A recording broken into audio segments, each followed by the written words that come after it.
Hello everyone, welcome to my channel. आज की इस वीडियो में एक नई स्टोरी है जिसको हम लोग देखेंगे। तो चलिए शुरू करते हैं। The eagle and the arrow. Eagle मतलब हो गया बाज, एरो मतलब हो गया तीर। Once upon a time, comma है, एक समय की बात है, एक फ्रेज है जिसका मीनिंग होता है एक समय की या किसी समय की बात है।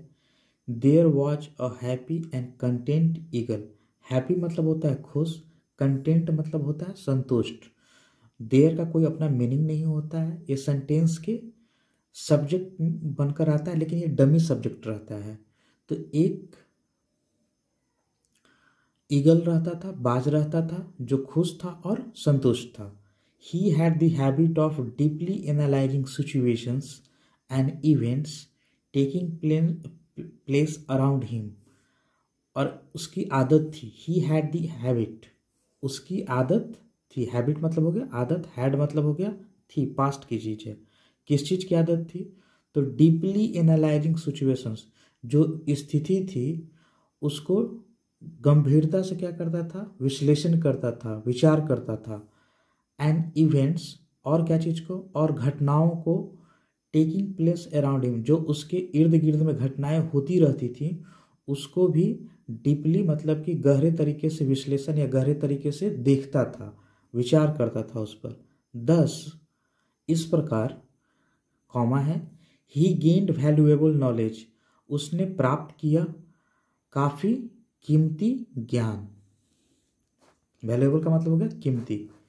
वन डे, एक दिन, he was perched on a branch high up on a tree. Perch मतलब होता है बैठना, किसी शाखा पर बैठना को बोला जाता है पर्च।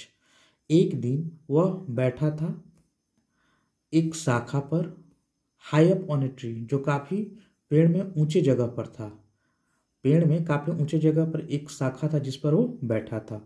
ऑन द ग्राउंड, जमीन पर, लर्क्ड ए हंटर। तो लर्क का मतलब हो गया अ हंटर, लर्क्ड भी इसको हम पढ़ सकते हैं, लेकिन लर्क को क्या कर दिया? पहले जो वर्ब था उसको पहले कर दिया और सब्जेक्ट को बाद में किया है, सेंटेंस को जोरदार बनाने के लिए, इम्फैटिक बनाने के लिए। तो लर्क मतलब होता है छुप कर बैठना। तो एक जो शिकारी था छुप कर बैठा था। He took aim at the eagle and shot him, उसने निशाना लिया। टेक एम का होता है निशाना लेना, तो यहाँ टुक एम है तो निशाना लिया, एट किस पर? तो ईगल पर, बाज पर निशाना लिया। एंड शॉट हिम, और उसे चला दिया, मतलब उसे मार दिया। द ईगल, जो बाज था, कॉमा है, फैटली ऑनडेड, काफ़ी जख्मी तरीके से घायल हो गया। सा दैट, अब ये दिखा रहा है कि इसका स्थिति क्या हो गया तीर लगने के बाद। अब उसके बाद जब पूरी तरह से घायल हो गया तो the eagle saw that the arrow was winged with the feathers of eagles. तो ईगल ने देखा, क्या देखा? कि एरो जो था, एरो वॉज विंग्ड, मतलब एरो में विंग लगा हुआ था, मतलब एरो में जो उसका जो पिछला हिस्सा होता है उसमें पंख लगा हुआ था। और वो पंख किसका था? With the feathers of eagle. और वो जो पंख भी था वो बाजों का ही पंख था, जो ईगल्स था उन्हीं का पंख लगा हुआ था उसमें।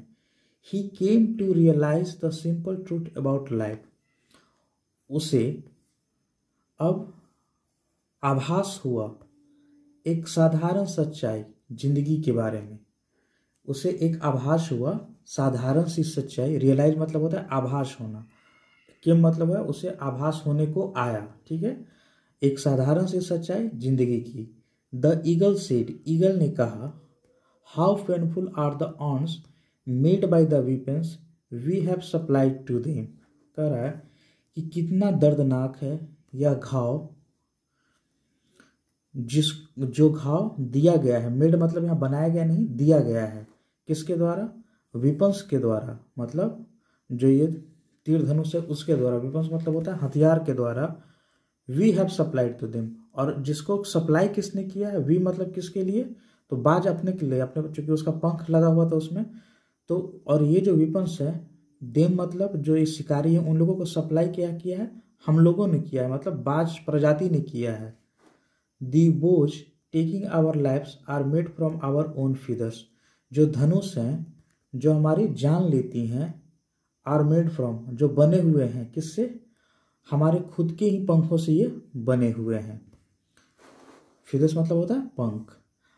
यही स्टोरी था। मॉरल ऑफ द स्टोरी देखिए क्या है, always keep an I on your enemies. हमेशा नज़र रखिए अपने शत्रुओं पर, यही मॉरल ऑफ द स्टोरी है।